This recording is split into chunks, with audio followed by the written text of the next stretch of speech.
Jubilee Hills assembly నియోజకవర్గ ఉప ఎన్నికల్లో గెలిపే లక్ష్యంగా బీఆర్ఎస్ నాయకులకు పార్టీ అధినేత కేసీఆర్ దిశానిర్దేశనం చేశారు.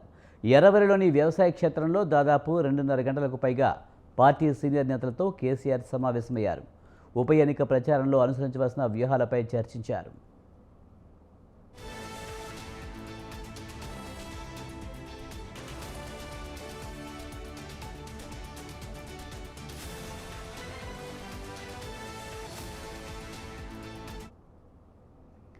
కాంగ్రెస్ బాకీ కార్డును జూబ్లీహిల్స్ నియోజకవర్గంలో ప్రతి ఇంటికి పంచాలని సూచించారు. కాంగ్రెస్ ప్రభుత్వం వచ్చాక తెలంగాణ ఆగమైందని, ప్రభుత్వ వైఫల్యాలను ప్రజల్లోకి తీసుకువెళ్లాలని దిశానిర్దేశనం చేశారు. ఆగమవుతున్న తెలంగాణను కాపాడుకోవాల్సిన అవసరం ఉందన్నారు. ప్రజల్లో కాంగ్రెస్ వైఫల్యాలపై విస్తృతంగా చర్చ జరగాలని కేసీఆర్ అన్నారు.